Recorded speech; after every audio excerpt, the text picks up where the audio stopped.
प्राण मुनि गाव होहि न विमल विवेक उर गुरु सन किए दुराव।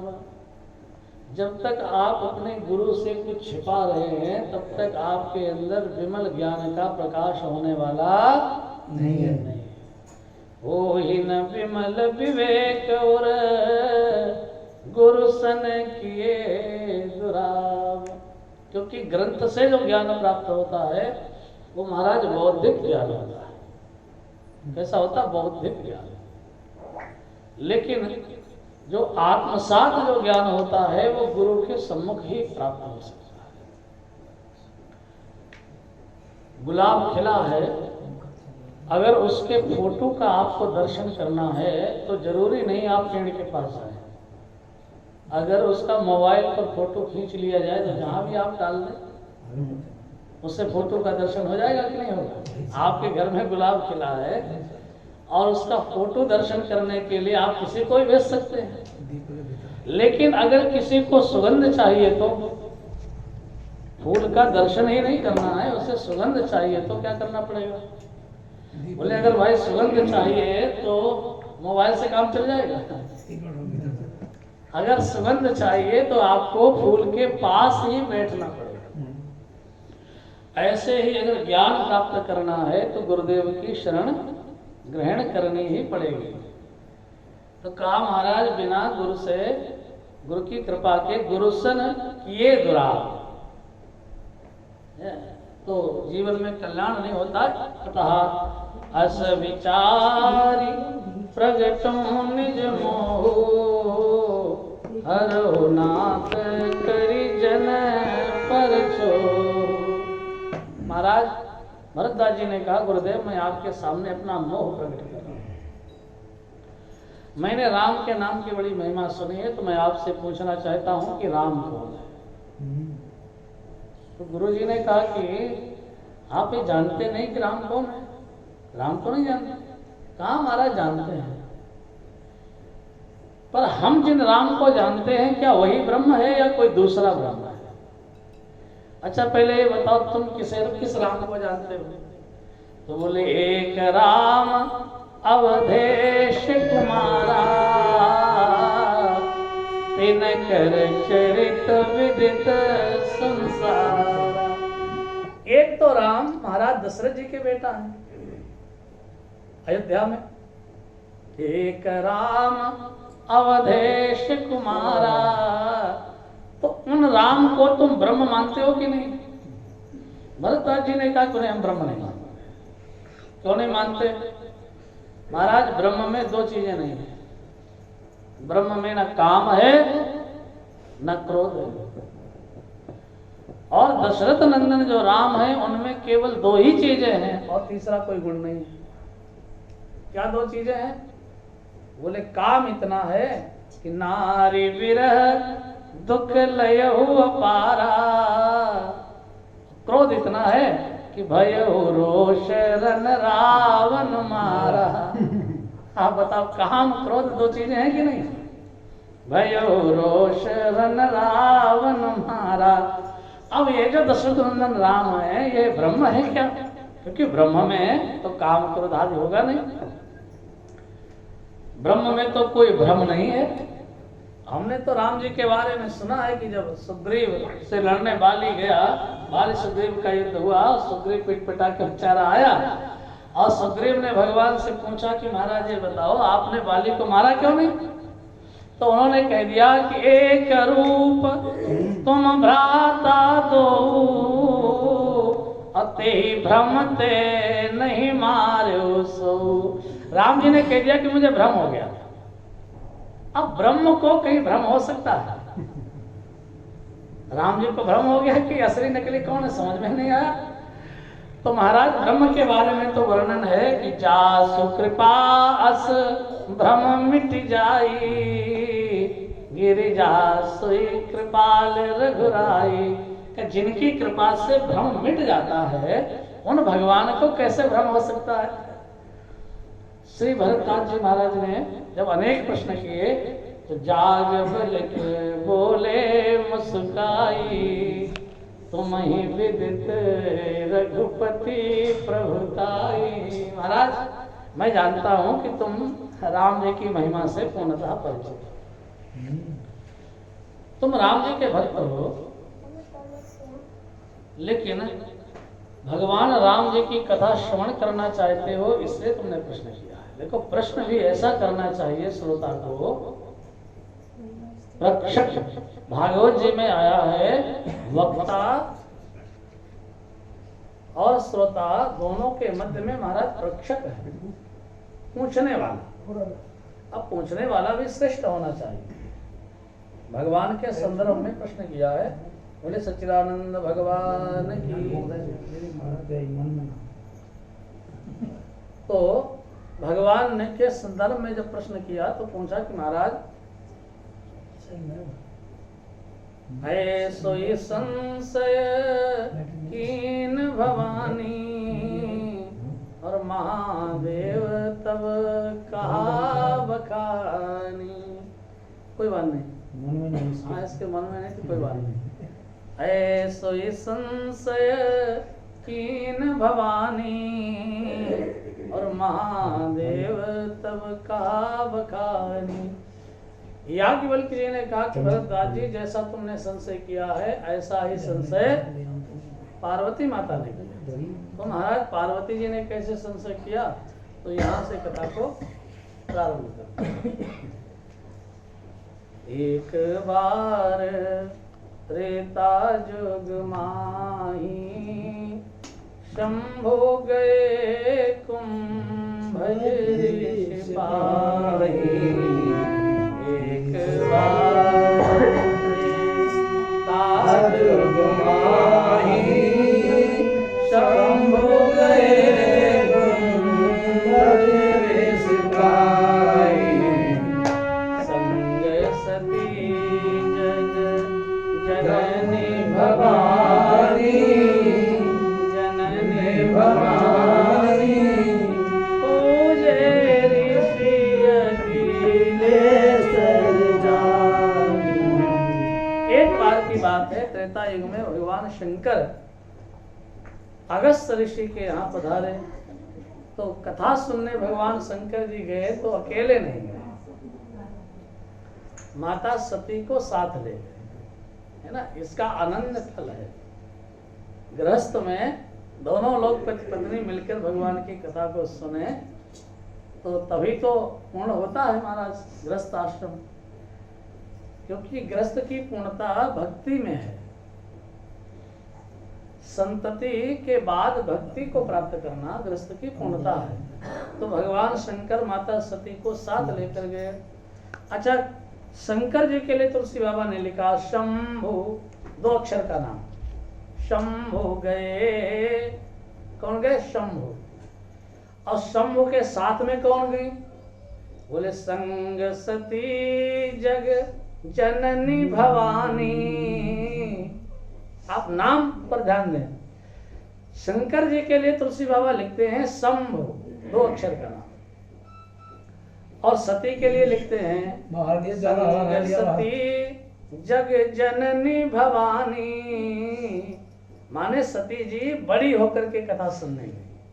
कथा में तो सरल बन के जाना चाहिए, छोटा बन के जाना चाहिए। विशेषण लगा दिए। इतने विशेषण देने की क्या आवश्यकता थी? माने सती जी को हमेशा ये लगता रहता है कि मैं कोई सामान्य थोड़े हूँ। उनके अंदर विशेषता है, इसलिए गोस्वामी जी ने लिख दिया संग सती जग जननी। सती से पिता को जोड़ दिया, दक्ष को, जगत जननी है और भवानी, 3 विशेषण दे दिए। संग सती जग जननी भवानी, ये बड़ी होकर गई। कथा कैसे सुननी चाहिए? भगवान शंकर की तरह। आप देखो काकभूषुंडी के यहाँ भगवान शंकर जी गए तो देखा कि कौआ कथा सुना रहा है, और सुनने वाले जितने पक्षी हैं वो कौन है? सब हंस बैठे। सुनई बिमल मति बिमल मराला, मराल सुन रहे।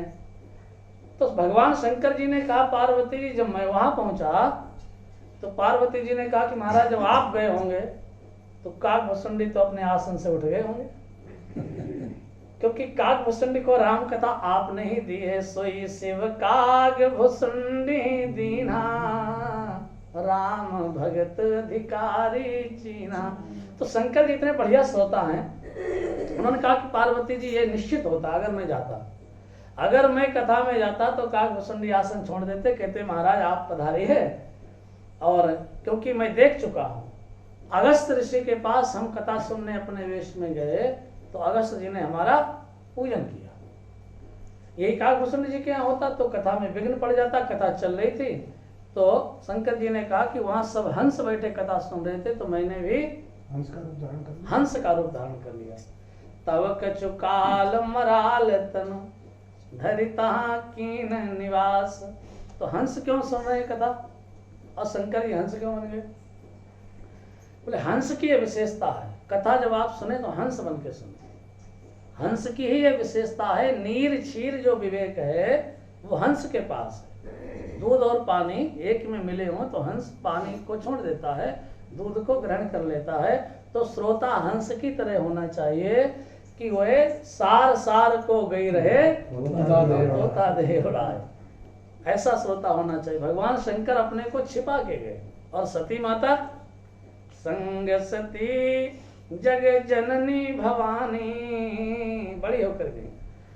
भगवान महाराज अगस्त जी ने देखा तो भोले बाबा की बड़ी पूजा करी। ऐसा सुंदर श्रोता कहाँ मिलेगा राम कथा का? भगवान शंकर जी कथा के श्रोता भी हैं और वक्ता भी हैं। भगवान की चर्चा वही कर सकता है, वक्ता वही बन सकता है, चर्चा वही कर सकता है जो श्रोता। इसलिए सबसे पहली जो भक्ति है वो क्या है? श्रीमद् भागवत जी में श्रवणम, पहली भक्ति क्या है? श्रवण। दूसरी क्या है? कीर्तनम। तो जब आप सुनेंगे नहीं तो बोलेंगे कैसे? आपने देखा एक वैज्ञानिक कारण है कि कोई बच्चा अगर जन्मजात बहरा है तो एक गूंगा भी होगा, होगा कि नहीं होगा? ऐसे ही अध्यात्म में जो व्यक्ति बहरा है, किसी की सुनता नहीं है, वह बोल भी नहीं सकता, या बोलेगा तो गलत ही बोलेगा, उससे कैसे बोल पाएगा? तो भगवान शंकर कथा के बहुत अच्छे श्रोता भी हैं और वक्ता भी हैं। भगवान शंकर जी ने सुनी राम कथा मुनिवर जब खानी, तो सुनी महेश। किसने सुनी? महेश। गए कौन थे? शंभु गए, दो अक्षर का नाम। और जब कथा सुनी तो कौन हो गए? महेश। बोले सुनी महेश। कितने अक्षर है? तीन। दो अक्षर वाले गए थे, थोड़ा बड़े हो गए। सुनी महेश परम सुख मानी। शंकर जी ने सुनी। अगस्त ने जो कथा सुनाई शंकर जी को, उस कथा का जो नाम है वो क्या है? अगस्त रामायण। रामायणों में एक रामायण है अगस्त रामायण। वे भगवान शंकर जी को अगस्त जी ने अपनी राम जी की कथा सुनाई। त्रेता युग है, भगवान राम जी अपनी लीला कर रहे थे और उस लीला में, क्योंकि हम लोग तो ऐसे कथा सुनाते हैं जैसे मानो भगवान ने पहले लीला करी थी, लेकिन अगस्त त्रेता में सुना रहे हैं। उस समय रामावतार चल रहा है, भगवान के समक्ष ही उसी कालखंड में राम कथा हो रही है। उसी कालखंड में भगवान वहीं पर अपनी लीला कर रहे दंडक वन में।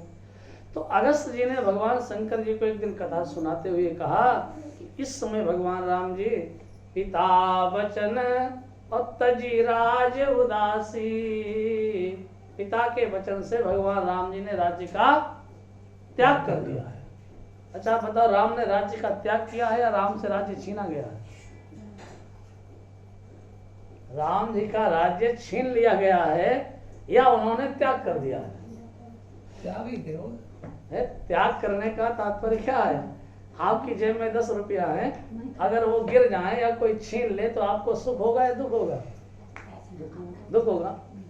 और 10 रुपया आप किसी मंदिर में चढ़ा दें या किसी को दे दें तो आपको खुशी होगी या दुख होगा? खुशी होगी। अच्छा, कोई किसी ने आपसे रुपया छीन लिए तो भी आपसे चले गए, और आपने किसी को दे दिए तो भी आपसे चले गए, दोनों स्थिति में गए।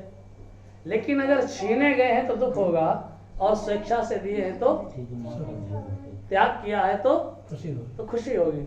भगवान राम जी को राज्य वनवास जब दिया गया तो राम जी को दुख हुआ या खुशी हुई? खुशी है ना, प्रसन्नता हुई। मन मुस्काई भानुकुल भानु, तो भगवान प्रसन्न हुए। इससे सिद्ध होता है कि भगवान ने राज्य का त्याग किया है।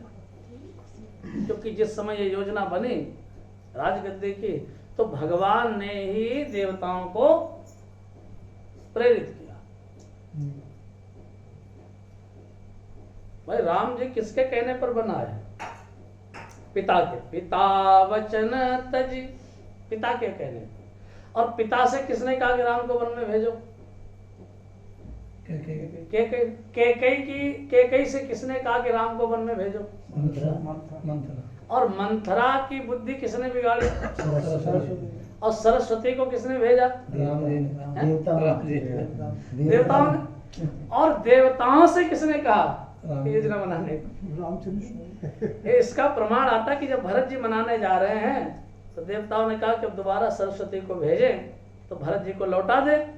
तो देव गुरु बृहस्पति ने कहा कि तब कचुकीन और राम रुख जानी, तब जो तुमने सरस्वती को भेजा किसके ऊपर भेजा? भगवान राम जी की प्रेरणा से। तो भगवान राम जी ने इस राज्य का त्याग किया है, राम जी से छीना नहीं गया। फिर ये क्यों आया? पिता है मिलन बिलोक भरत रघुवर की, सुरगन तवे धकधकी धर की। हाँ, भगवान राम और भरत जी का जब मिलन होता है तो देवता घबरा रहे हैं। देवता घबरा रहे हैं कि भगवान राम जी अपने भक्त के वश में हैं और कहीं भरत जी ये कह दें कि राम जी से कि आप लौट चले तो कहीं लौट जाए। तो क्या भाई लौट के इसलिए देवता लोग परेशान, उन्हें विश्वास नहीं हो पा रहा। नहीं, राम जी ने ये ठीक है कि भगवान ने देवताओं के कार्य के लिए ये प्रेरणा बनाई है, लेकिन देवताओं को ये विश्वास हो गया कि हमारे कारण भगवान वन में आए जरूर हैं परंतु भगवान बस में हैं भक्त के। क्योंकि सुरन सहे बहुकाल विषादा और नरहरि किए प्रगट प्रहलादा। हिरण्यकश्यपु ने जब देवताओं को बहुत सताया तो किसी भी देवता की प्रेरणा से भगवान आए? बताओ आप। तो देवताओं के लिए नहीं आए। अगर आते तो नरसिंह भगवान ना आ जाते। नरसिंह भगवान किसके कारण आए? नरहरि किए प्रगट भक्त के कारण आए। तो भगवान राम जी जो वन में आए हैं वे भक्त के कारण आए हैं। तो उन्हें लगता है देवताओं को कि कहीं भक्त के कारण भगवान लौट नहीं जाए, अपनी योजना ना बदल दे। क्योंकि भगवान अपना जो संकल्प है वो बदल लेते हैं। आप गीता पढ़ते हैं ना सब लोग। गीता में भगवान ने एक जगह अर्जुन से कहा क्या? कौन्तेय प्रतिजानीय न मे भक्ता प्रणश्यति। हे अर्जुन, तू ये प्रतिज्ञा कर कि मेरे भक्त का कभी विनाश नहीं। अर्जुन ने हाथ जोड़ के कहा कि प्रभु आपके भक्त का कभी विनाश नहीं होता, ये प्रतिज्ञा आप करिए, हम क्यों करें? आप करिए, हम क्यों करें? भगवान ने कहा कि हमारा कोई भरोसा नहीं कब प्रतिज्ञा टूट जाए। मेरी प्रतिज्ञा टूट सकती है पर अगर मेरा भक्त प्रतिज्ञा कर लेगा तो मैं उसे कभी भी टूटने नहीं दूंगा। इसलिए अर्जुन से कहा कि न मे भक्ता प्रणश्यति, तो प्रतिज्ञा कर ले तो निश्चित समझ ले कि मेरे भक्त का कभी विनाश नहीं होता। स्वयं भगवान प्रतिज्ञा नहीं करते। तो राम जी, राम सदा सेवक रुचि राखी। तो देवता इसलिए घबरा रहे हैं कि कहीं भरत जी के कहने से भगवान लौट ना जाए। लेकिन धन्य है भरत जी महाराज, भरत जी ने एक बार कहा ही नहीं कि आप लौट चलो। यही भक्ति की विशेषता है। भक्ति में अपनी बात नहीं मनवानी है, स्वामी की जैसी इच्छा। भरत जी ने सरस्वती जी का आह्वान किया और माता सरस्वती जी आई। उन्होंने भरत जी से कहा कि बताओ क्या कहना है। ये सुमिरी शारदा सुहाई मानस ते मुख पंकज आई। मुख में आई और सरस्वती जी ने कहा क्या कहना है? तो भरत जी ने कहा माता मेरे मुख से यही आप निकलवाए जो भगवान राम जी चाहते हैं। आप वही कहें जो भगवान की इच्छा है। तो महाराज ये भक्ति का कारण है। कथा भगवान सुना रहे हैं अगस्त्य जी और उन्होंने कथा को वर्तमान में सुनाया। क्या बोले? इस समय भगवान राम जी पिता वचन तजी राज उदासी और दंडक वन विचरत अविनाशी। दंडक वन विचरत, विचरत शब्द वर्तमान है, नहीं तो कहना चाहिए दंडक वन विचरे अविनाशी, कहना चाहिए दंडक वन विचरे अविनाशी। भगवान विचरे, भूतकाल हो गया, और दंडक वन विचरत अविनाशी। विचरत, इस समय विचरण कर रहे हैं। तो शंकर जी ने सोचा कि जब भगवान विचरण कर रहे हैं, कथा हमसे सुन ली है, अब इसी दंडक वन में विचरण कर रहे हैं, तो चल के भगवान का दर्शन कर लेना चाहिए। तो मुनि सन विदा मांगी त्रिपुरारी। अब शंकर जी कौन हो गए? पहले शंभु गए और महेश ने कथा सुनी, और लौटे तो कौन? त्रिपुरारी। 2 अक्षर शंभु, 3 अक्षर महेश, और लौटे तो 4 अक्षर। कथा में जो छोटा बन के जाता है वह बड़ा। और सती जी पहले से बड़ी बन के गई, संग सती जग जननी भवानी। तो जब लौटी तो मुनिशन विदा मांगी त्रिपुरारी, चले भवन संग दक्ष कुमारी। अब जग जननी भवानी नहीं है, चले भवन संग दक्ष कुमारी। अब दक्ष कुमारी रहेगी, माने सती जी की जो आसक्ति है अपने पिता से बहुत उनका संबंध है, तो पिता के सारे जो गुण हैं वो सती जी में है। और दक्ष का अर्थ होता है बुद्धिमान, कुशल, और बुद्धि से परमात्मा को नहीं पाया जा सकता। सती में यही समस्या है कि वो कथा भी अगर सुनती है तो बुद्धि से सुनती है, और बुद्धि भगवान ने जो दी है वो संसार को जानने के लिए दी है। 2 चीजें भगवान ने दी है, एक दिल और एक दिमाग। दिमाग भगवान ने दिया है जानने के लिए, दिमाग से आप जानते हैं, और दिल दिया है, हृदय दिया है मानने के लिए, हृदय से आप किसी को मानते हैं। तो दिमाग जो भगवान ने दिया है जानने के लिए, तो जानना क्या है? भगवान को क्या जानना है? संसार को जानना है।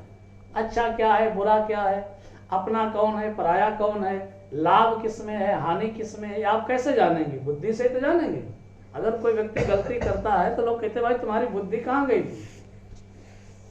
तो बुद्धि का उपयोग संसार के लिए है, संसार में करना चाहिए, और भगवान में हृदय लगाना चाहिए, दिल लगाना चाहिए भगवान में, और दिमाग लगाना चाहिए संसार में। और आदमी ने किया क्या है? कब बिल्कुल उल्टा कर दिया है।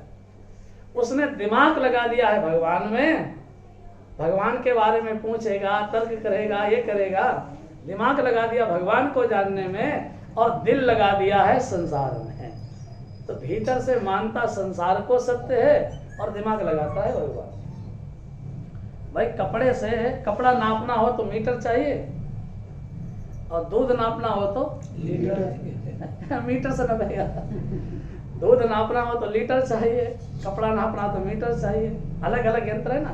ऐसे भगवान को पाना है तो दिल लगाए, हृदय लगाए, और संसार को अगर जानना है तो आप दिमाग लगाएं।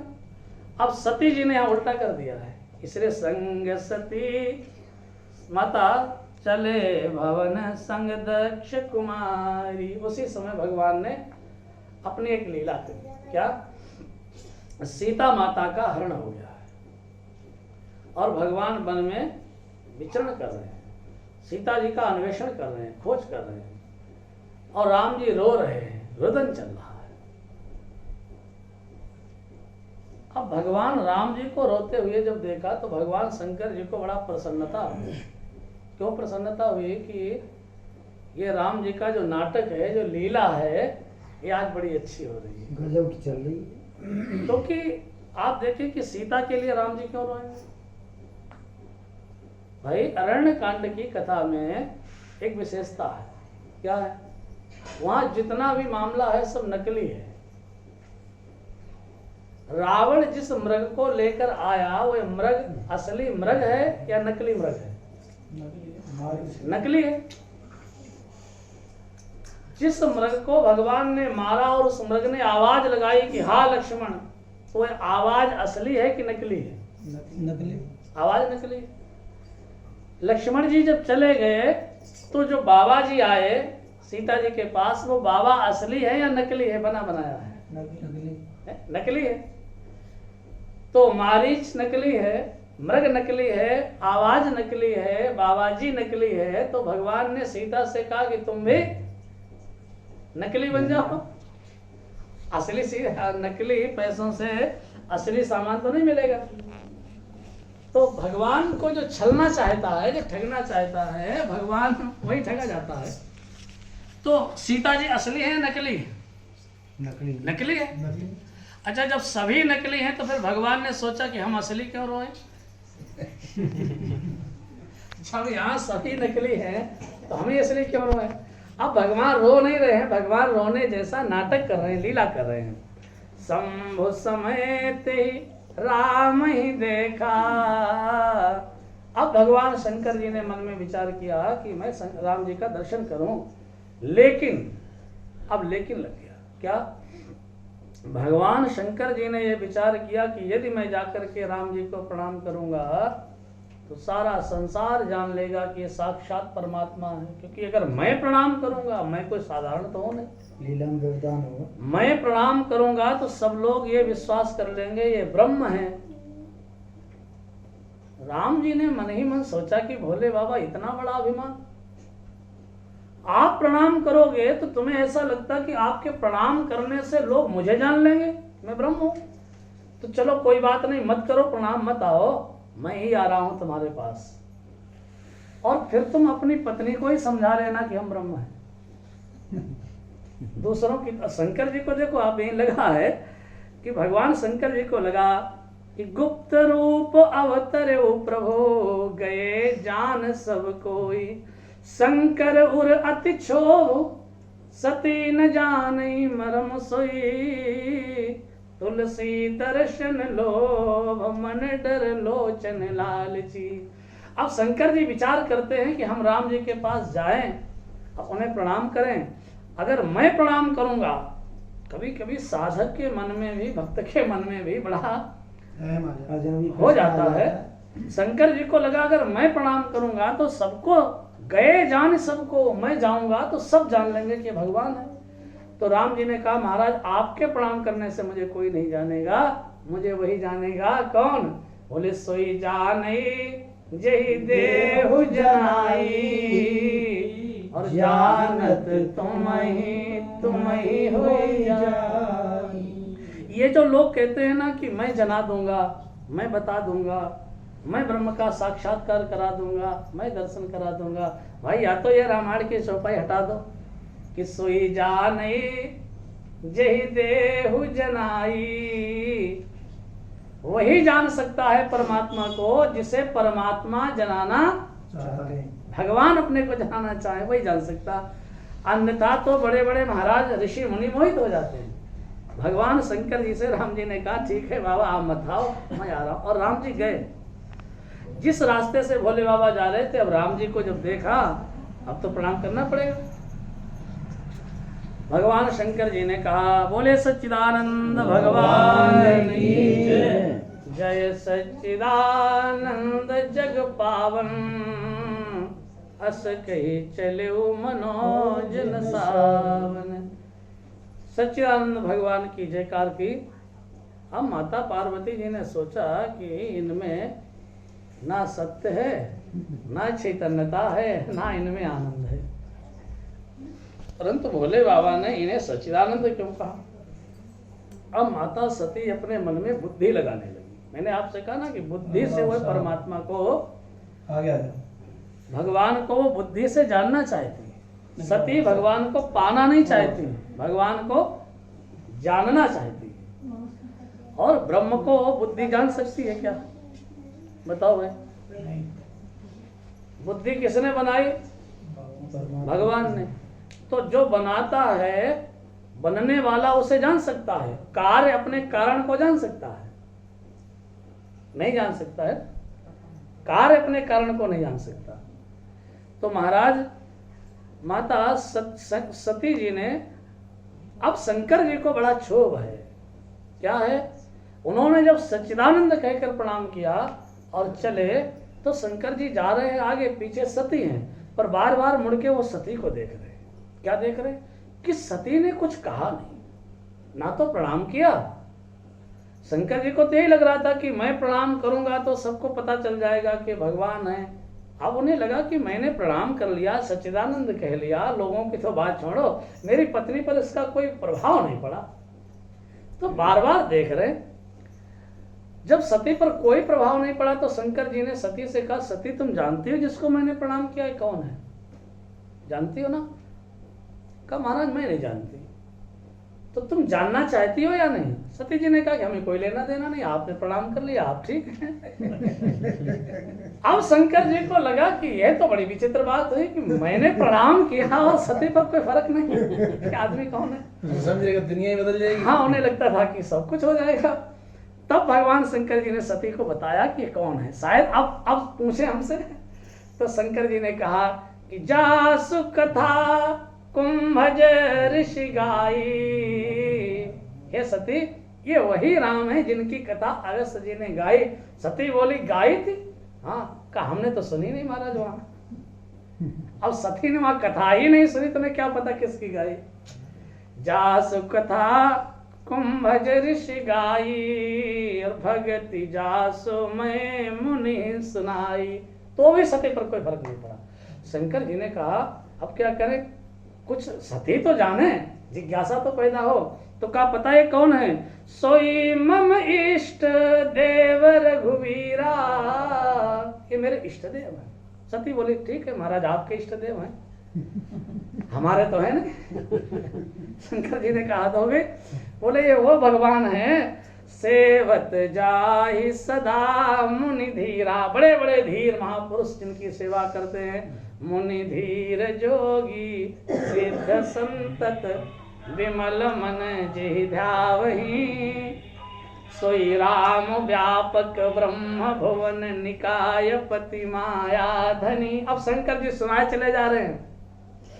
शंकर जी की किसी भी एक बात का प्रभाव सती पर नहीं पड़ा। लागन और उपदेश जदपि कहो शिव बार बहु, तो बोले पिहसी महेश। तब शंकर जी खिलखिला के हंसे, हरि माया बलु जानी जिय।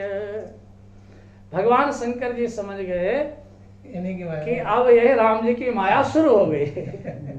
मुझे भी लगा कि शायद मेरे प्रभाव से सती जान लेगी।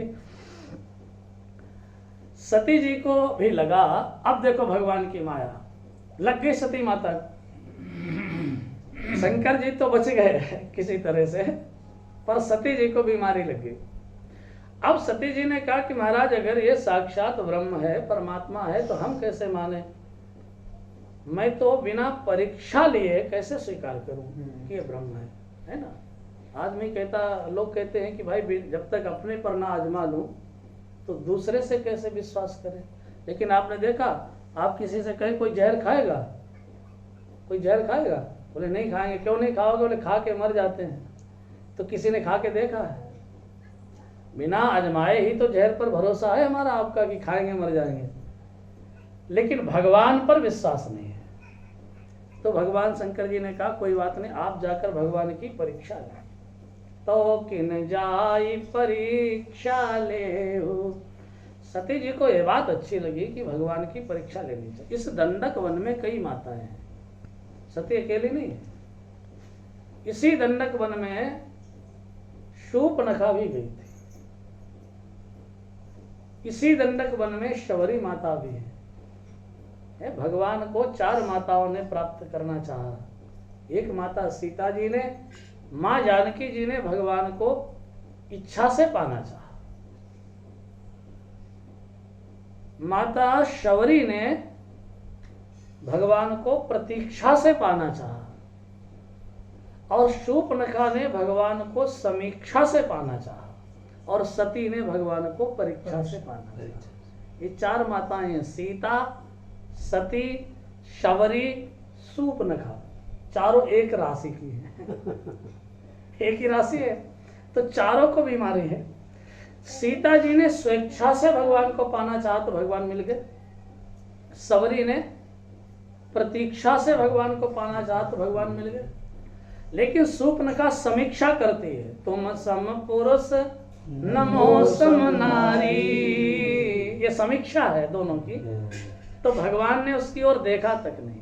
अब इसी दंडक वन में माता सती परीक्षा लेना चाहती है। अच्छा, परमात्मा जीवात्मा की परीक्षा ले ये तो बात समझ में आती है, पर जीव भगवान की परीक्षा कैसे ले सकता है? सती जी ने कहा कि महाराज भोले बाबा से कि हम तो पतिव्रता हैं, महाराज हम परीक्षा लेने जा रहे हैं भगवान की, आप हमारे साथ चलो। शंकर जी ने कहा कि नहीं, आप जाओ। तुम क्या करोगे? बोले नहीं नहीं महाराज, आप हमारे साथ चले, बिना पति के अकेले जाना ठीक नहीं है, परीक्षा में आप भी सहयोग करें। शंकर भगवान ने कहा, ये बात ठीक है कि आप पति परायणा हैं, लेकिन एक बात सोचो, कोई पतिव्रता बीमार हो जाए, डॉक्टर के पास जाए और डॉक्टर कहे भाई 2 गोलियां हैं खा लेना, और वह एक पति को दे कि महाराज पहले आप भोग लगाएं, आपको बिना खिलाए हम कैसे खा लें दवा? तब तो महाराज बड़ा संकट हो जाएगा पतिव्रता के सामने, पति के सामने संकट हो जाएगा। तो बीमारी जिसे है दवा वही तो खाएगा। भगवान शंकर जी ने कहा, सती बीमारी तुम्हें लगी है तो ये परीक्षा तुम ही लो, दवाई तुम ही खाओ, हमें तो कोई बीमारी नहीं है। तुम क्या करोगे? बोले तब लगी बैठ और हम बट छाही। क्या सुंदर बात शंकर जी की। मैं बट वृक्ष की छाया में बैठा हूं। तो बट वृक्ष की छाया में शंकर जी क्यों बैठे? वहां तो और बहुत से पेड़ थे, तमाम वृक्ष थे, पीपल भी रहा होगा वहां, जामुन भी रहा होगा, पाकर भी रहा, वन में तो तमाम वृक्ष हैं। पर शंकर जी ने जो वृक्ष चुना वो कौन सा चुना? बोले तब लगी बैठ और हूं बट छाही, जब लगी तुम आयो मोहि पाही। मैं बट वृक्ष की छाया में बैठा हूं। तो बट की छाया में क्यों बैठे हैं? क्योंकि बट क्या है? बोले बटु विश्वास, बालकांड के प्रारंभ में, बटु विश्वास अचल निज धर्मा, तीर्थ राज समाज सुकर्मा। बट विश्वास, बट जो है वो विश्वास का प्रतीक है। भगवान की कथा जहां भी हुई वहां बट वृक्ष है, जहां भी हुई। प्रयाग में याज्ञवल्क्य भरद्वाज जी का संवाद हो रहा है तो वहां अक्षय वट के नीचे हो रहा है। कैलाश पर भगवान शंकर और पार्वती का जो संवाद है, तेहि गिरि पर बट बिटप विशाला, नित नूतन सुंदर सब काला, एक बार तेहि तर प्रभु गयो, तरु बिलो की उर अति सुख भयो। तो शंकर जी मृगचल में बिछाए कहा? बट वृक्ष की छाया। और काकभूषुंड जी के यहाँ जो राम कथा चल रही है वहां 4 शिखर हैं, स्वर्ण शिखर हैं 4। यही पर एक एक बिटप विशाला, बट पीपर पाकरी रसाला, 4 शिखर हैं। अब काकभूषुंड जी प्रत्येक शिखर पर एक एक साधना अलग अलग करते हैं। क्या करते हैं? सबसे पहले वो क्या करते हैं? ध्यान, उसके बाद यज्ञ, उसके बाद जप और उसके बाद कथा। 4 पहर होते हैं एक दिन के जी। एक दिन में 4 पहर होते हैं। तो प्रथम पहर में ब्रह्म मुहूर्त में क्या करते हैं? ध्यान। दूसरा जब पहर लगता है तो क्या करते हैं? यज्ञ। तीसरा जो पहर लगता है उसमें क्या करते हैं? जप। और चौथा जो पहर लगता है सायंकाल, उसमें क्या करते हैं? कथा। और महाराज ये पहर भी बड़े विचित्र हैं। पीपर तरु तर ध्यान सुधरई, पीपल वृक्ष के नीचे बैठ के काकभूषुंड ध्यान करते हैं। और एक उनका जो पहर है कितना बड़ा होता है? 1 युग के बराबर। एक पहर में 1 युग बीत जाता है। पूरा जो दिन है काकभूषुंड जी के नीलगिरी पर्वत पर, पूरा दिन 4 युग एक ही दिन में बीत जाते हैं। सतयुग में भगवान का ध्यान मुख्य है, इसलिए वो ध्यान करते हैं। दूसरा पहर लगता त्रेता, तो त्रेता में क्या करना चाहिए? बोले त्रेता विविध यज्ञ नर करही। तो काकभूषुंड क्या करते हैं? पीपल के नीचे बैठकर ध्यान क्यों करते हैं? पीपल को आपने देखा, उसका पत्ता बिना हवा के भी हिलता रहता है, डोलता रहता है, ताकि याद बना रहे कि हमारा जो मन है ये पीपल के पत्ते की तरह है। इसलिए पीपल के नीचे बैठ के ध्यान करने का अर्थ है कि जैसे बिना हवा के वो हिलता रहता है, ऐसे बिना किसी कारण के हमारा आपका जो मन है वो निरंतर डोलता रहता है। उस मन को भगवान में इस प्रकार लगाना है, पीपल के पत्ते की तरह हिले नहीं। इसलिए पीपल तर तर ध्यान सुधरे, जाप यज्ञ पाकड़ तर करे। पाकड़ के नीचे यज्ञ करते हैं, पाकड़ की छाया तो होती है पर फल बहुत छोटा होता है। इसका अर्थ आप यज्ञ करें तो उसमें फल की कामना नहीं ना करें। और उसके बाद महाराज द्वापर आ जाता है, तो द्वापर में भगवान की पूजा करनी चाहिए। तो पूजा कहाँ करें? आम के वृक्ष के नीचे बैठकर। रसाल माने पूजा जब आप करें, भले ही थोड़ी देर करें, 10 मिनट करें, 5 मिनट करें, पर पूजा में रस आना चाहिए। अब रस ही नहीं आ रहा है तो पूजा बेकार है। तो रसाल के नीचे फिर कलयुग आ जाता है, तो कलयुग में ना ध्यान है, ना महाराज यज्ञ है, और ना पूजा है। क्या है? बोले राम ही सुमिरिय गाय राम ही, संतत सुनिय राम गुण ग्राम ही। तो महाराज राम जी का ही ध्यान करना चाहिए, भगवान का स्मरण। तो काकभूषण इस प्रकार वहां भी बट वृक्ष के नीचे बटतर कहे हरि कथा प्रसंग। इसका अर्थ है कि भगवान की कथा जब कही जाए या सुनी जाए तो वहां विश्वास मुख्य है। विश्वास के छाया में ही भगवान शंकर जी कहते हैं, तब लगी बैठ रहूं बट छाही, और जब लगी तुम आयो मोहि पाही। अब माता सती जी चली, अब मन में विचार किया कि ब्रह्म की परीक्षा लेनी है, कैसे लेनी चाहिए, राम जी की परीक्षा कैसे लें। तो सोचा ये सीता जी को खोज रहे हैं और हम सीता जी का ही वेश धारण कर लें। सती जी ने सीता का वेश तो बनाया, लेकिन पहला जो कदम रखा उसी में गलती हो गई। पहला ही कदम गलत रख दिया। क्या? माता सीता भगवान के हमेशा पीछे पीछे चली, और सती जी ने सीता का जब वेश बनाया तो राम के पीछे नहीं चली। कहाँ चली?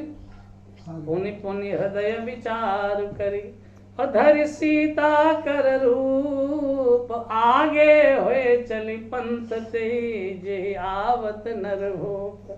राम के आगे आगे चली। अब पतिव्रता को तो पति का अनुगमन करना चाहिए, पति के पीछे पीछे चलना चाहिए। सीता जी आगे राम और लखन बने पाछे, दोनों के बीच में, राम के पीछे सीता है, और बड़ा संभल के चलती है। इसलिए महाराज रामायण हमें ये शिक्षा देती है कि हमें चलना कैसे चाहिए। हमें निज धर्म पर चलना सिखाती रोज रामायण, और सदा शुभ आचरण करना सिखाती रोज रामायण। सती माता ने पहला जो कदम रखा, राम के आगे आगे चली। यहाँ से माता सीता जी को लगा कि इन्होंने हमारी मर्यादा का, जिसका वेश बनाओ उसकी मर्यादा रखनी चाहिए।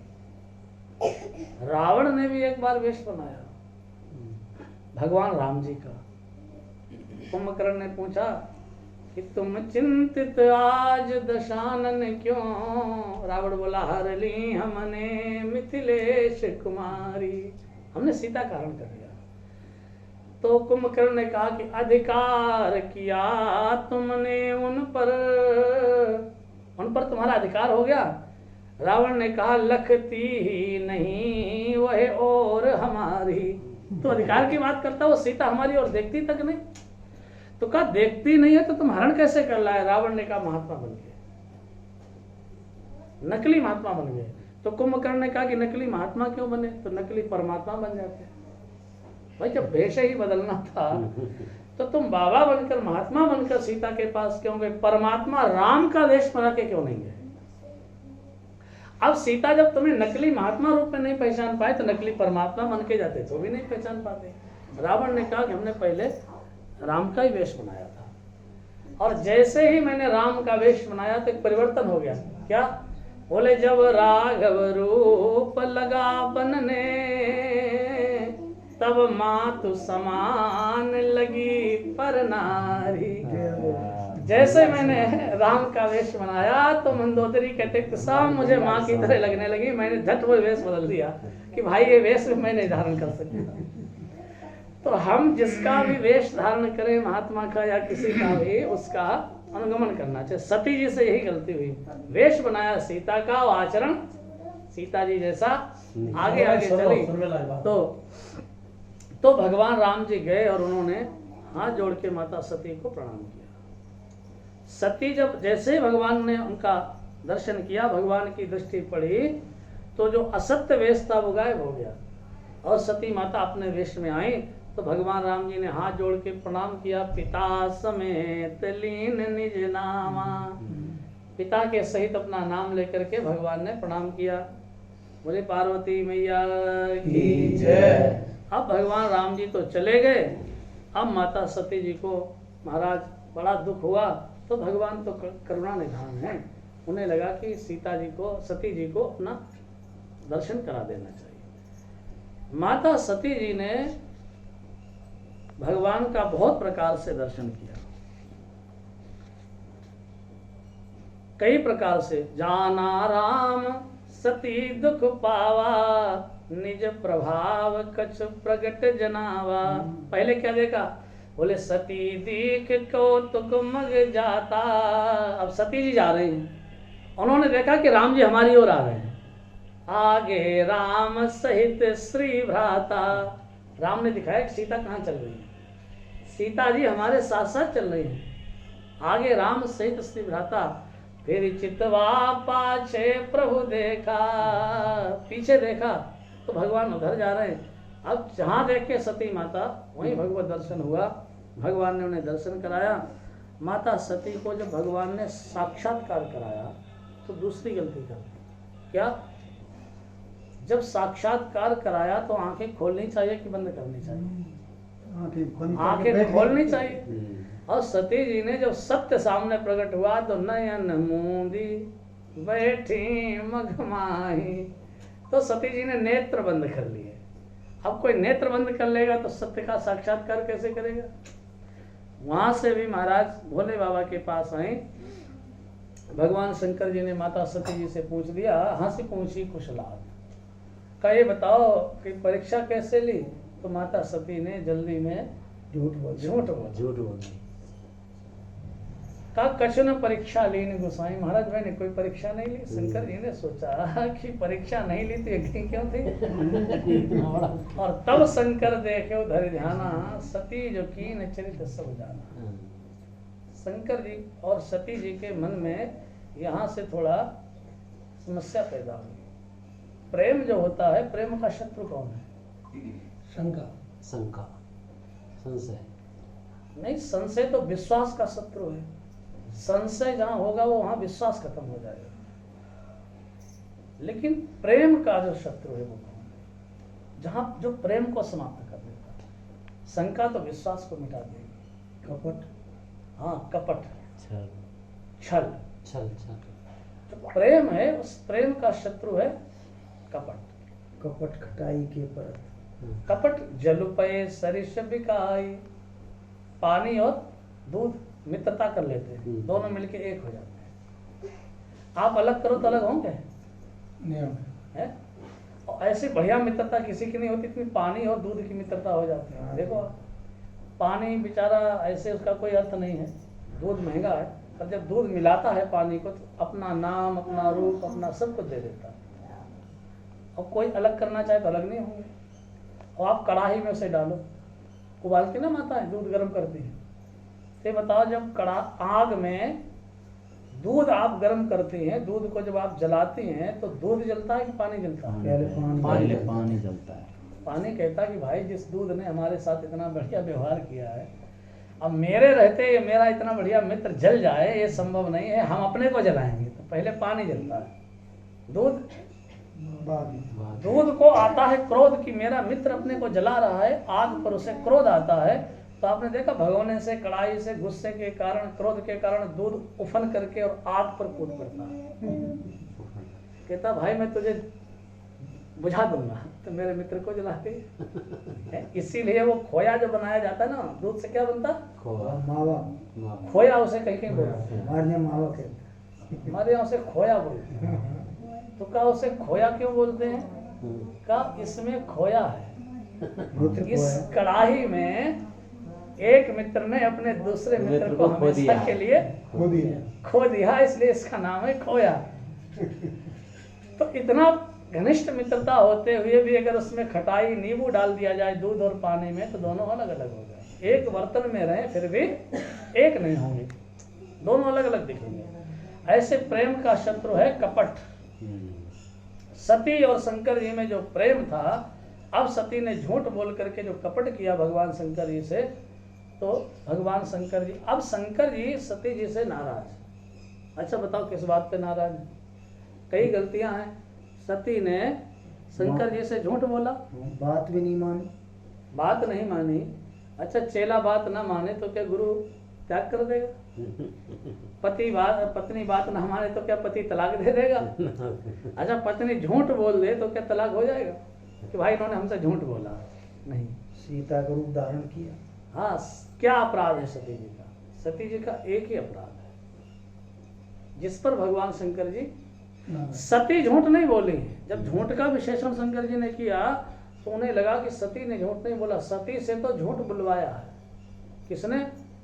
भगवान शंकर हमेशा राम जी को ही प्रणाम करते हैं, राम के अलावा किसी को प्रणाम नहीं। लेकिन इस प्रसंग में शंकर जी ने अपना भाव बदला है। अब जब ये पता चला कि सती झूठ बोला, तो अगर कोई व्यक्ति आपका मित्र है और आपसे हमेशा सत्य बोलता है, पहली बार अगर वो झूठ बोल रहा तो आप उससे नाराज नहीं हो सकते, आपका अधिकार नहीं है। अगर आप ऐसा करते हैं तो आप गलत करते हैं। उस मित्र के पहले, क्योंकि जो हमेशा हमारा साथ दिया, एक बार हमसे साथ नहीं दे रहा है, हमेशा हमसे सही बोला, एक बार झूठ बोल रहा है, तो एक बार में ही आप पूरा निर्णय नहीं कर सकते। आप उस पर विचार करिए कि आखिर किस कारण से इसने हमसे झूठ बोला, एक मौका तो से देना चाहिए। तो शंकर जी ने सोचा सती तो बड़ी प्यारी थी, वो तो हमेशा सत्य बोलती थी, बड़ा प्रेम करती थी, आज सती जी ने झूठ क्यों बोला? और जब उन्होंने इसका अनुसंधान किया, जब उसका अन्वेषण किया भगवान शंकर जी ने, तो उन्हें पता चला सती झूठ नहीं बोली, इनसे झूठ बुलवाया। किसने बुलवाया? बोले भगवान की माया ने। इसलिए भगवान शंकर जी ने आज अपना नियम तोड़ दिया। वैसे तो राम को प्रणाम करते, करी प्रणाम राम ही त्रिपुरारी, हर्ष सुधा सम गिरा उचारी। राम को ही प्रणाम करते हैं, लेकिन आज राम को नहीं किया। किसे? बोले बहुरी राम माये ही सिरुनावा। माया के सामने शंकर जी ने सिर झुकाया कि नहीं? बहुरी राम माये ही सिरुनावा, प्रेरी सती जय झूठ कहा। सती को प्रेरित करके माया ने झूठ बुलवाया। तो अपराध क्या है? बोले सिय वेश सती जो कीनते, अपराध शंकर परिहरी। किस अपराध से? सिय वेश सती जो कीनते, मेरी इष्ट, मेरी माँ का वेश बना लिया आपने। ये सामान्य बात नहीं है महाराज। ते ही अपराध शंकर परिहरी। फिर उस अपराध के कारण भक्तापराध हुआ है। किसका? भक्त का अपराध हुआ है। इसलिए जो अपराध भगत कर करई, तो राम रोष पावक सो जरई। तो सती को कहाँ जलना पड़ा? पावक में जली कि नहीं? अग्नि में जलना पड़ा। जो भी भक्तापराध करे, एक बार सीता जी से भी हो गया भगवान के भक्त का अपराध, भक्तापराध। भगवान का अपराध आप कर दें तो भगवान क्षमा कर देते हैं, लेकिन जो अपराध भगत कर करे। सीता जी ने एक बार लक्ष्मण जी का अपराध किया, वो मृग के कारण जब लक्ष्मण जी जाने लगे, आवाज आई कि लक्ष्मण बचाओ और रक्षा करो, तो सीता जी ने कहा जाओ वेग संकट अति भ्राता, तुम्हारे भैया बहुत संकट में है। तो लक्ष्मण जी ने कहा कि माता जी, जीव पर संकट आता है तो वह ब्रह्म को पुकारता है। ये बात तो समझ में आती है।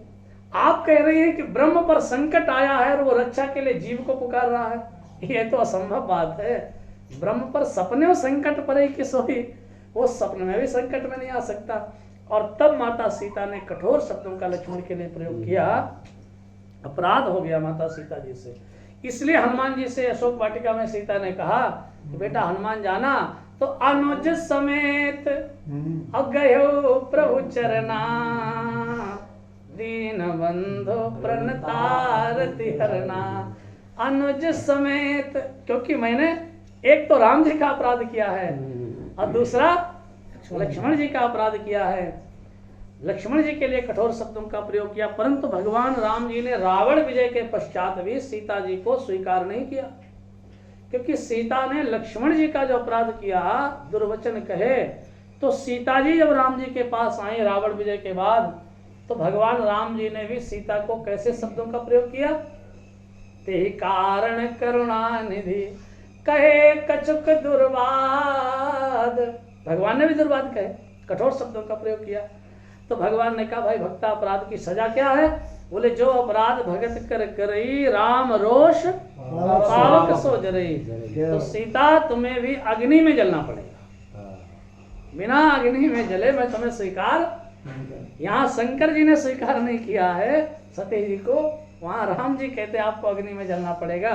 तो भाई एक बात बताओ, सीता पति परायणा है, अब कोई अशुद्ध व्यक्ति जिसका मन अशांत हो, काम क्रोध लोभ में फंसा हो, वो अगर लकड़ी ले आए और उस लकड़ी का स्पर्श अगर वह कर लेगा तो सीता जी के धर्म की रक्षा कैसे हो? तो कहा जैसे सीता ने कभी परपुरुष का चिंतन नहीं किया, ऐसे ही सीता जी को जिन चिता की अग्नि में जलना है उसकी समिधा और उसमें अग्नि ऐसा पुरुष लगाए जिसने मन से कभी पर नारी का चिंतन न किया। और पर नारी की तो बात छोड़ो, लक्ष्मण जी ने तो अपनी पत्नी का भी चिंतन नहीं किया। इसलिए सीता जी ने कहा लक्ष्मण हो धर्म के नेगी और पावक प्रकट करो तुम बेगी। हे लक्ष्मण, यह कार्य तुम्हारे कर कमलों से ही होना चाहिए, क्योंकि मैंने अपराध तुम्हारा किया, इसलिए मुझ में आग तुम ही लगाओगे। और उसमें जब माँ जानकी जली तो भगवान, मेरे कहने का तात्पर्य है कि यहाँ सती जी को भी जलना पड़ा। भगवान शंकर जी ने मन से ही उनका महाराज त्याग किया है। और अब तो कथा आगे चल के शंकर जी के फिर विवाह की बहुत लंबी होगी। आज का सत्संग जो है यहीं तक रहने दें, क्योंकि समय है। अच्छा चलो, बोले शंकर भगवान की। थोड़ा सा और, अब दोनों में बोलचाल बंद हो गई। वर्णत पंथ विविध इतिहासा और विश्वनाथ। अच्छा ये बताओ, विश्वनाथ कहाँ रहते हैं? कैलाश। कैलाश पे नहीं रहते। विश्वनाथ का स्थान कहाँ है? मतलब आप दर्शन करने जाते हैं ना विश्वनाथ, कैलाश। हाँ कहाँ है? काशी में। बोले विश्वनाथ भगवान की जय। हमारे महाराज जी का भी जो नाम है ना, विश्वनाथ ही था बचपन का। घर का नाम महाराज जी का विश्वनाथ है। आप मंदिर में जाएंगे तो वहाँ लिखा है विश्वनाथ ममनाथ पुरारी और त्रिभुवन महिमा विदित तुम्हारी। तो भगवान विश्वनाथ कहाँ रहते हैं? काशी। काशी की महिमा का वर्णन करते तुलसीदास जी महाराज कहते हैं मुक्ति जन्म ही जानी ज्ञान खानी अगहानि कर और जहाँ बस शंभु भवानी। जहाँ शंकर पार्वती बसते हैं, जहाँ बस शंभु भवानी, जहाँ रहते हैं। घर है काशी। और कैलाश क्या है? जैसे आपका घर है ना, और एक ऑफिस में आप काम करते हैं, तो शंकर जी का एक कार्यालय है कैलाश। अच्छा, विश्वनाथ को कहाँ आना चाहिए कथा सुन के? काशी, अपने घर। लेकिन आज शंकर जी घर नहीं आए। वर्णत पंथ विविध इतिहासा और विश्वनाथ पहुंचे कैलासा। लोग कहते ना भाई कहाँ पहुंच गए तुम? तो शंकर जी कैलाश पर अचानक पहुंच गए। जाना चाहिए था काशी, पहुंचे कहाँ? कैलाश। वहां पर भगवान शंकर जी केवल दो ही काम करते हैं, या तो कथा सुनाते या फिर समाधि लगाते। दो ही काम, तीसरा कोई उनका काम ही नहीं। समाधि लगाते हैं तो भी उन्हें संसार का भान नहीं रहता, और कथा सुनाते हैं तो भी संसार का, कथा में भाव समाधि लगती है, कथा में भी समाधि लगती है। यहाँ भाव की समाधि लगती है। भाव समाधि में जब तक कथा में भगवान का दर्शन ना हो जाए तब तक कथा पूरी नहीं होती। कथा में भगवान आते हैं और भगवान का दर्शन किसी न किसी रूप में भक्तों को होता है। तो भगवान शंकर जी जब कथा सुनाते हैं तो भी संसार से अलग है, और समाधि में है तो भी संसार से अलग है। दो के अलावा तीसरा तो कोई काम भोले बाबा का है नहीं। तो भोले बाबा ने सोचा बाहर खटपट हो तो अपने समाधिस्थ हो जाओ। भोले बाबा समाधि में चले गए, माता सती अकेले। और कितने दिन तक बोलचाल बंद रही पति पत्नी में? 87,000 वर्ष। 1-2 वर्ष नहीं, लेकिन एक कैलाश के वर्ष नहीं, अपने यहाँ के अनुसार बीते संवत 87 तजी समाधि संभो अविनाशी। 87,000 वर्ष के बाद शंकर जी की समाधि खुली। राम राम शिव सुमिरन लागे, राम नाम का स्मरण भोले बाबा करने लगे। बोले राजा रामचंद्र भगवान की जय। सती जी पास में गई तो भोले बाबा उन्हें राम कथा सुनाने लगे, कथा सुनाने लगे। और सती जी ने दोबारा फिर गलती कर दी। क्या? अब की बार सती जी बैठी तो भोले बाबा कथा सुनाने लगे तो सती जी ऊपर देखी, शंकर जी से कहा कि ये हवाई जहाज कहाँ जा रहे महाराज? अब देखो शंकर जी कथा सुना रहे हैं, सती क्या पूछ रहे? सती बिलो के व्योम विमाना, आकाश में देखा कि हवाई जहाज जा रहे हैं। तो शंकर जी से कहा कि कहाँ जा रहे हैं? तुलसी हरि की कथा में बात चलावे और अपराधी जीव सम, तीन लोक नहीं ठोर। तुलसी हरि की कथा में बात चलावे और अपराधी जीव को तीन लोक नहीं ठोर। अब भगवान की कथा में और बातें कर रहे हैं। तो सती जी पूछ रहे महाराज हवाई जहाज कहाँ जा रहे हैं? शंकर जी ने कहा कि तुम्हारे पिता के यहाँ जा रहे हैं। हमारे पिता के यहाँ क्या हो रहा? बोले एक यज्ञ हो रहा है। तो महाराज हमारे पिता यज्ञ कर रहे हैं तो आपके ससुर जी यज्ञ कर रहे हैं तो उसमें तो चलना चाहिए। शंकर जी बोले बहुत अच्छी बात है, अवश्य चलना चाहिए, तुमसे ज्यादा तो हमारा मन है, तो महाराज चलें। ऐसे बोलना चाहिए। शंकर जी बहुत अच्छा बोलते हैं, सीधे सीधे मना नहीं किया। महाराज जी बड़ा मन है, हमारा भी मन है। तो सती जी ने कहा महाराज फिर तैयारी करें। शंकर जी ने कहा पर सती एक बात है। क्या? देखो शंकर जी की जगह और कोई होता तो क्या कहता? दक्ष ने, तुम्हारे पिता ने अपने सब दामाद बुलाए और हमें नहीं बुलाया। शंकर जी ने एक बार भी ये नहीं कहा कि हमें नहीं बुलाया। उन्होंने कहा कि दुख है हमें। क्या दुख है? बोले दक्ष सकल निज सुता बुलाई और हमरे वैर तुम बिसराई। दक्ष ने अपनी सब बेटियां बुलाई पर तुम्हें क्यों नहीं बुलाया? ज्यादा ममत्व हो रहा है ना, तो बात ही खत्म कर दी। सती जी ने कहा कैसा नहीं हो सकता, पिताजी ने निमंत्रण नहीं दिया हो महाराज किसी कारणवश, और आप ही तो कहते हो कि बिना निमंत्रण के भी चले जाना चाहिए माता पिता के यहाँ, मित्र के यहाँ। शंकर जी ने कहा कि हाँ बिना निमंत्रण के भी चले जाना चाहिए, परंतु कहाँ? जो प्रेम मानता हो। वो आवत ही हर से नहीं नैनन नहीं स्नेह, तुलसी तहाँ न जाइए कंचन वर्षे। है प्रसन्न ना हो। सती जी ने कहा तो महाराज आप बैठो, मैं जा रही हूँ। शंकर जी ने कहा अगर जाओगी तो तुम लौटोगी नहीं, चली जाओगी। इसलिए सब सामान दे दिया और नंदी आदि को साथ देके माता सती जी गई। और महाराज जब भवन में गई तो बड़े उत्साह से, पर जब पहुंची तो दक्षिण कछु ऊंची कुशलाता, पहला ऐसा पिता है महाराज उसने अपनी बेटी से कुशलता नहीं पूछी।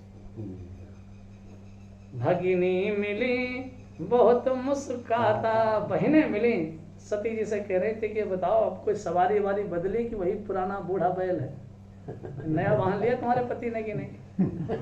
ये बताओ आपका जो मकान खाली जगह पड़ी, प्लाट कुछ बन गए, 2-4 कमरे हमने कि नहीं? अब कुछ इतने साल बाद आई हो, कुछ वहां बदला है कि नहीं? ससुराल में जैसी गई वैसा ही है। तो सती जी को और भी ज्यादा कष्ट हो रहा था। और माताओं के लिए रामचरितमानस में तुलसीदास जी महाराज ने बड़ी सुंदर बात कही। माताओं के लिए सम्मान पूर्वक केवल 2 स्थान होते हैं और कहीं नहीं रहना चाहिए। माताओं आप कहीं जाएं, तीर्थ करें, घूमें, भ्रमण करें, सब ठीक है, लेकिन स्थायी रूप से सम्मान पूर्वक माताएं 2 ही जगह रह सकती हैं। कहाँ कहाँ? पितुगृह कवहूं ससुरारी, और राहु जहाँ रुचि हो ही तुम्हारी। महाराज दशरथ जी ने सीता जी के लिए कहा, मई के ससुरे सवही सुख, जब ही जहाँ मनुमान, पिता के यहाँ या पति के यहाँ। सती जी के सामने कैसी विचित्र स्थिति आई है कि पति का द्वार अपने आप बंद करके आई है, तो पिता का भी द्वार बंद मिला, पति का द्वार खुद बंद किया है ना, इसलिए पिता का भी द्वार बंद मिला। अब महाराज उन्होंने विचार किया कि ये सब क्यों हुआ? बोले दक्ष के कारण, मैं दक्ष की पुत्री हूं, इसलिए पिता के संस्कार है महाराज इस शरीर में। अब दोष 2 प्रकार के होते हैं। एक दोष होता है जो ऊपर से आता है।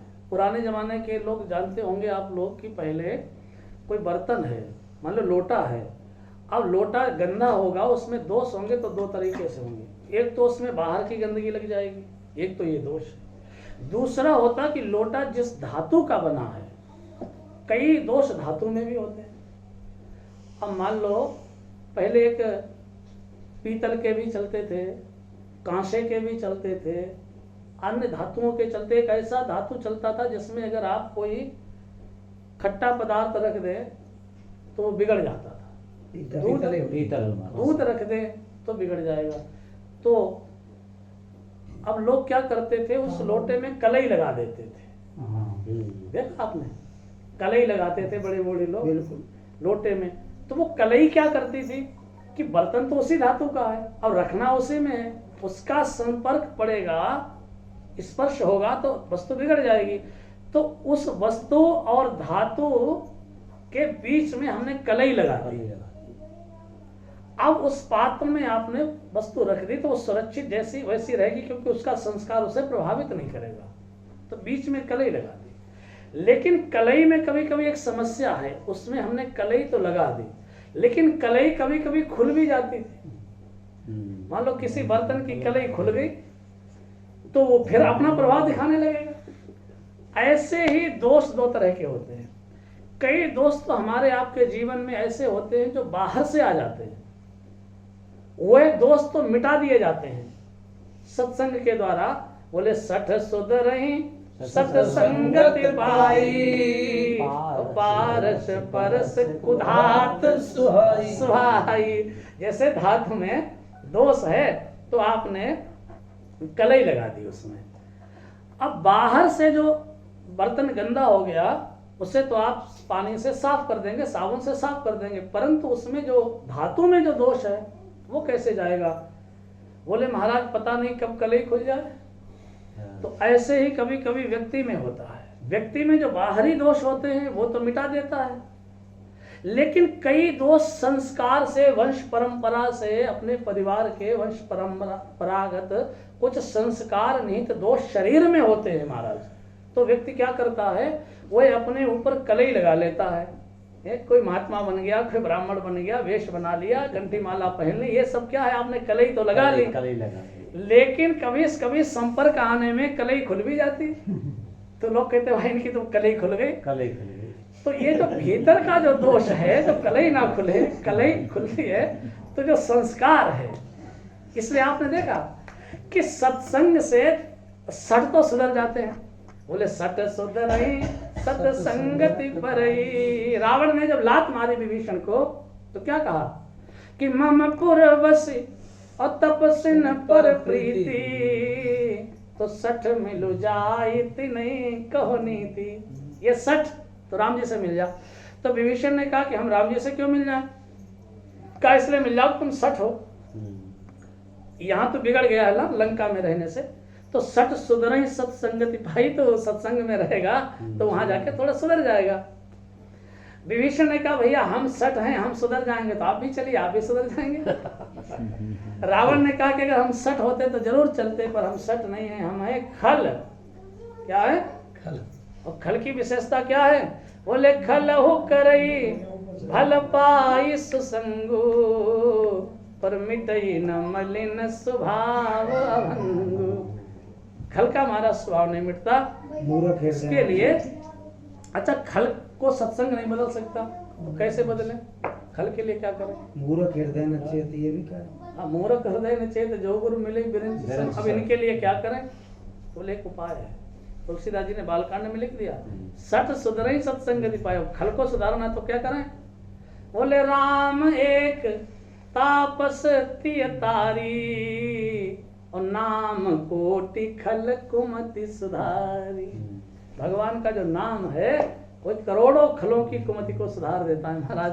तो उन्हें भगवान का नाम जप करना चाहिए, सत्संग नहीं, नाम जप करना चाहिए। तो यहाँ माता सती जी को बड़ा दुख हुआ और भोले बाबा का उन्होंने ध्यान किया, और अस कही जोग अग्नि तनु जारा, भयो सकल मख हाहाकारा। बोले जगदम्बा मैया की। माता पार्वती जी ने जोग अग्नि में अस कही योग।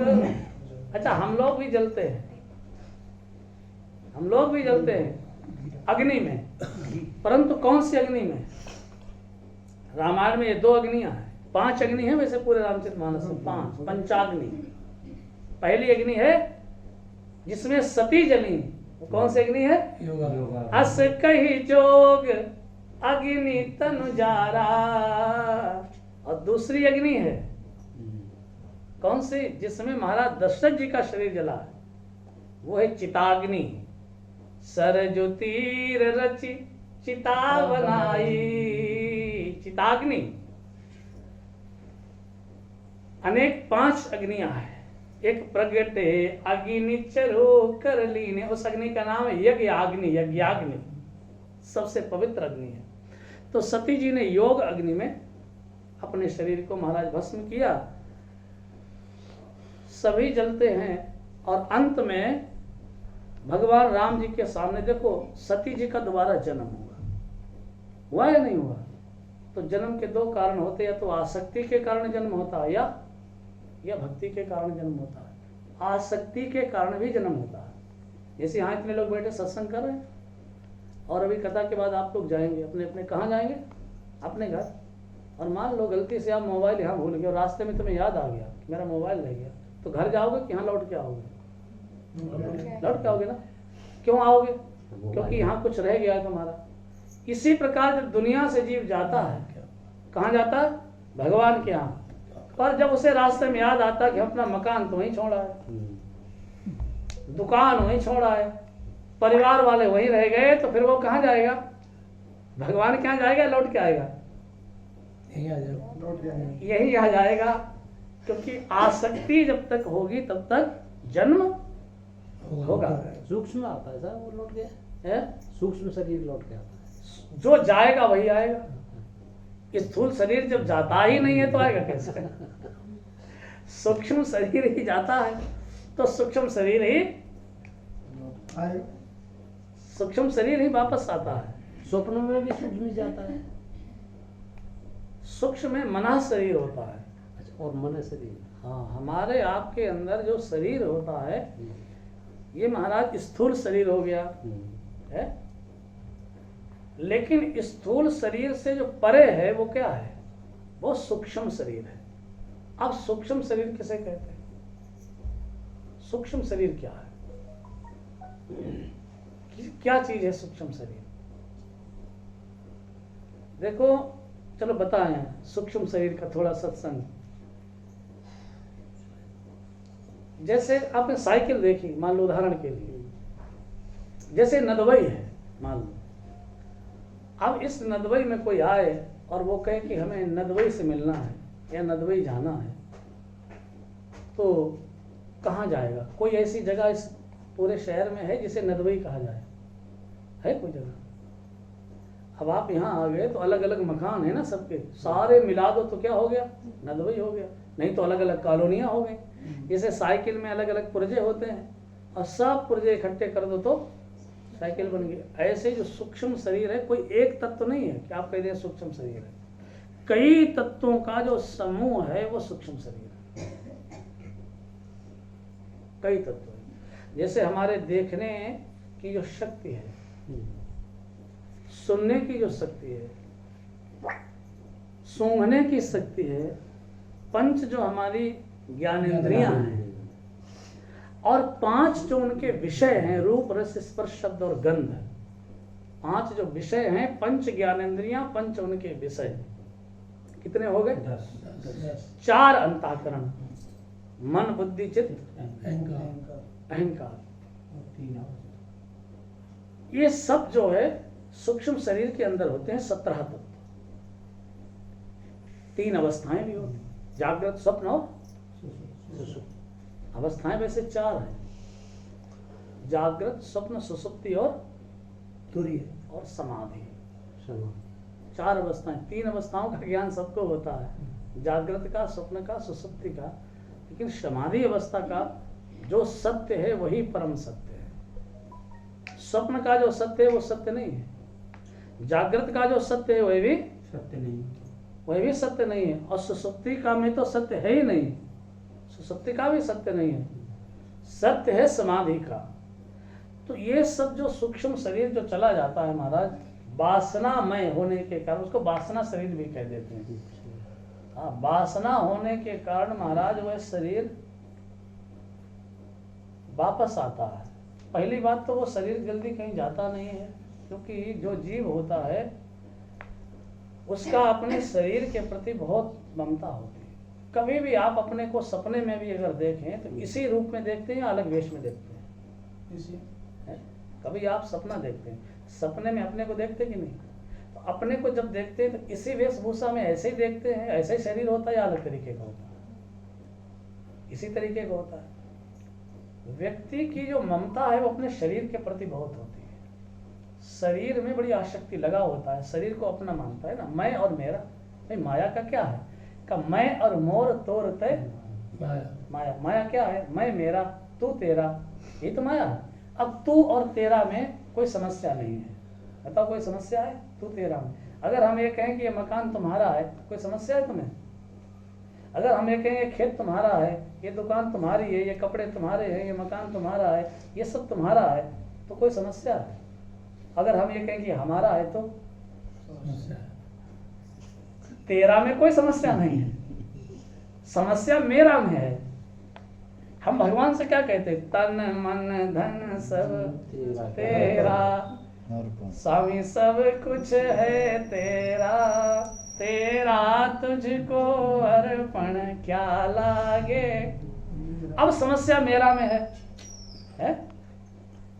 तो जब हम ये कहते हैं संसार में कि तुम्हारा है तो कोई समस्या नहीं है। जब हमने कहा कि मैं हूं, पहले तो अपने को मानेगा ना मैं हूं, और जब वह अपने को मानेगा कि मैं हूं तो यह भी मानेगा कि कोई मेरा है। मानेगा कि नहीं मानेगा? अच्छा, हम लोग क्या बाबा जी बन गए तो आपने क्या किया? बोले आपने जो मेरा मेरा माना था ना वो छोड़ दिया तुमने।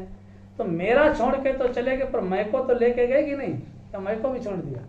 अब मैं को लेके तुम जहां भी जाओगे वही मेरा बन जाएगा, क्योंकि जब तक मैं है तब तक मेरा रहेगा। मेरा उसी दिन मिटेगा जिस दिन मैं मिटूंगा।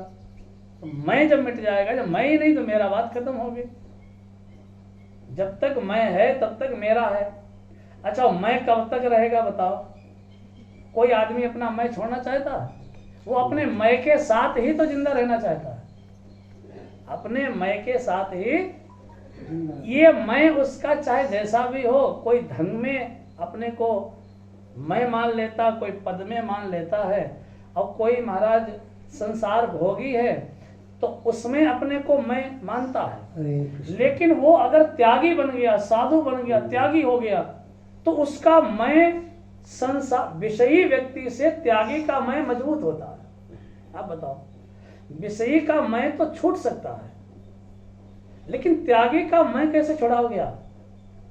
मैं त्यागी हूं, मैं भक्त हूं, मैंने सब छोड़ दिया है, तो उस जो भक्त है, जो त्यागी है, वैरागी है, उसका मैं संसारी से ज्यादा मजबूत है, क्योंकि संसारी अपने मैं को तोड़ना चाहता है, त्यागी नहीं, क्योंकि उसकी अपनी धारणा है। तो फिर क्या करें? मैं तो छूटेगा नहीं, जहां भी आप जाओगे मैं रहेगा कि नहीं? तो बोले फिर एक काम करें, मैं तो छूटेगा नहीं, और मैं नहीं रहे, जब तक मैं रहेगा तब तक मेरा भी रहेगा। तो अब मेरा हम किसे माने? बोले जो नाशवान है इसको हमने मेरा माना है। 10 चीजों को व्यक्ति मेरा मानता है, 10 को। सुंदरकांड आप पढ़ते हैं ना, विभीषण से भगवान राम जी ने कहा कि विभीषण तुम दशानन के भाई हो, तो 10 जगह तुम्हारा मन जाता है। आसक्ति केवल 10 जगह होती है, आप गिन लेना कहाँ कहाँ। जननी जनक बंधु सुत दारा, तन धन भवन सुहृद परिवारा। ये 10 जगह है कि नहीं?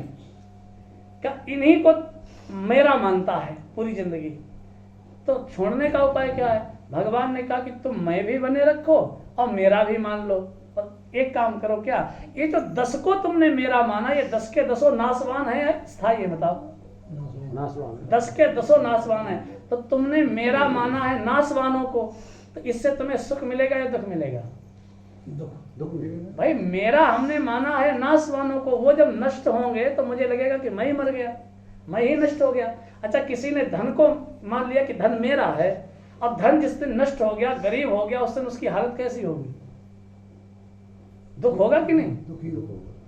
तो अगर हमने मेरा माना है तो फिर ढंग से ही मेरा मानो, ये नाशवानों को मेरा क्यों मानते हो? बोले अगर मेरा माना भगवान ने कहा तो फिर मुझे मेरा मान ले। बोले सबके ममता ताग बटोरी, मम पद मनहु बांधी बरडोरी। ये जो मैं है इसे थोड़ा मोटा कर लो। तुम्हारा महीन मैं है 10 जगह, बड़ा महीन है, बड़ा पतला है, बड़ा धागा है। कभी नाराज हो जाते हो तो कहते आज से बोलना बंद, आज से तुम मेरे नहीं, क्योंकि बड़े महीन धागे हैं। भगवान का 10 महीन धागे इकट्ठे करो, एक मोटी रस्सी बनाओ, और जब मोटा मैं बनाओ, मजबूत मैं बनाओ, ये रोज रोज वाला लड़ाई झगड़े वाला नहीं, मजबूत मैं बना के भगवान बोले मुझे बांध लो इसमें। यही ज्ञानी और भक्त में अंतर है। ज्ञानी क्या करता है कि उसका जो मेरा है वो उस रस्सी का क्या करता ज्ञानी? बोले जा सुनाम जप सुन हो भवानी, और भव बंधन काटई नर ज्ञानी। ज्ञानी क्या करता है? सब धागे काट देता है ज्ञान के द्वारा। भक्त क्या करता है? भक्त धागे काटता नहीं है, छोरत ग्रंथि। भक्त क्या करता है? वो गांठ को खोलता है। तो भगवान ने कहा भक्त से कि ये बताओ कि तो ज्ञानी ने तो रस्सी काट दी और तुम रस्सी को बड़े आराम से एक एक गांठ खोल रहे हो, खोल क्यों रहे हो? काट क्यों नहीं दी? भक्त ने कहा कि महाराज ज्ञानी ने तो रस्सी काट के रस्सी बर्बाद कर दी। ये ममता की रस्सी थी, मोह ममता की, अब ज्ञानी ने इसको काट दिया, हम इसे खोल रहे हैं, रस्सी सुरक्षित रहे, ये मोह ममता सुरक्षित रहे। तो भगवान ने कहा इस रस्सी का करोगे क्या? उसने कहा हम इन सबसे रस्सी खोल रहे हैं, छोड़ रहे हैं, अब इस रस्सी से हम अब आपको बांधेंगे। इससे जिससे तुमने हमें बांधा था, इस रस्सी को हम बर्बाद नहीं करेंगे, क्योंकि रस्सी तो बड़ी अच्छी है। इसी रस्सी से हम तुम्हें बांधेंगे, माने अब से मेरा ये संसार नहीं रहेगा, अब से राम जी मेरे हो जाएंगे। यही अंतर है महाराज। जब कोई भक्त बनता है तो भक्त के अंदर भी तो ममता होती है। किसके प्रति? वह भी ममता का अर्थ क्या है?